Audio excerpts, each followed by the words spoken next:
এই রুহিদাস মুসির আগের জন্ম ছিল রামানন্দ ছিলেন গুরুদেব আর রামদাস ছিলেন এই মুসির নাম। রুহিদাস মুসির নাম রামদাস আর রামানন্দ ছিলেন রুহিদাস মুসির গুরুদেব।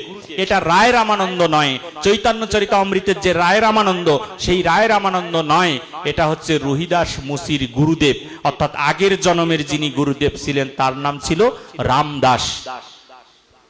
এই রামদাস বাবাজির শিষ্য ছিলেন আমাদের এই রুহিদাস মুসির আগের জন্ম। এই আগের জন্মটা তিনি শুনেছিলেন ভাগবতে, মানুষের কাছে ঘুরতে ঘুরতে দেখছেন, রাস্তা দিয়ে যাচ্ছেন, যেতে যেতে দেখেন ওই রামানন্দের ওইখানে ভাগবত সভা হচ্ছে। সেখানে ভাগবতের গোসাই বলছেন যে গুরুর চরণ যদি কেউ একবার ধরতে পারে তাহলেই ওই গুরুদেবের কৃপা লাভ করতে পারবে।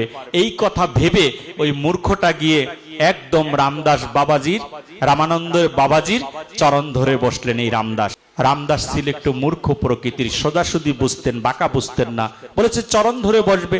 সবার মধ্যে গিয়ে এই রামানন্দের চরণ ধরে বসলেন। যে গুরুদেবের চরণ ধরতে হয়, তখন বলছে তুমি আমার গুরুদেব, তোমার কথা ভালো লেগেছে, আমাকে তুমি কৃপা করো, কৃপা না করলে এই চরণ আমি আর ছাড়ব না। তখন কৃপা পাবার আশায় চরণটা শক্ত করে ধরে থাকলেন। আর গুরুদেব বারবার বলছেন ছেড়ে দাও, এখানে সভা হচ্ছে, এখানে ভক্ত সঙ্গ হচ্ছে, ছেড়ে দাও ছেড়ে দাও। কেউ তাকে ছাড়াতে পারছে না, এত লোক এসে টানাহেস্তা করছে।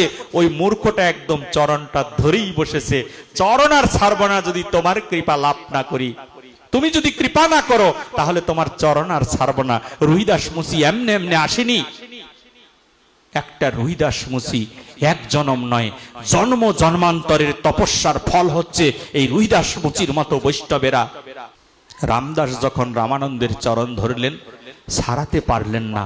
যখন পাচ্ছেন না তখন রামানন্দ রাগান্বিত হয়ে, তার ছিল কাঠের খড়ম পিছনে, এই গুরুদেব খড়মটা নিয়ে সজোরে রামদাসের পিঠের মধ্যে মেরে দিলেন। মূর্খ কথাকার, তুই আমার বৈষ্ণব সেবা নষ্ট করছিস। এমনি করে যখন আঘাত করলেন তখন ওই আঘাতের যন্ত্রণায় এই বোকাটা পাটা ছেড়ে দিলেন।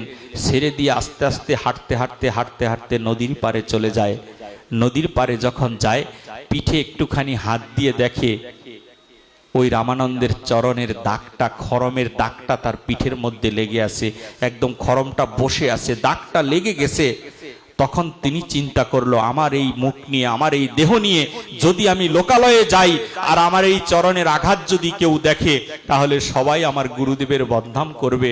যাকে একবার বদনে গুরু বলেছি তার বদনাম আমি কি করে শুনবো? আমার গুরুদেবের যদি বদনাম হয় তাহলে আমার বেঁচে থেকে লাভ কি? তার চেয়ে ভালো আমি যেন আত্মহত্যা করে মরে যাই। এমনি করে ঝাঁপিয়ে পড়লেন গঙ্গা যমুনার জলে ঝাঁপিয়ে পড়ে দেহ ত্যাগ করলেন। যখন দেহ ত্যাগ করে দিলেন তখন এই আকাশে দৈববাণী হলো, তুই গুরুদেবের যে সম্মান দেখালি, তোর জীবনকে উৎসর্গ করলি, তোকে আমি আশীর্বাদ করে দিলাম, আগামী জন্মে তুই একজন বৈষ্ণব হয়ে জন্মগ্রহণ করবি।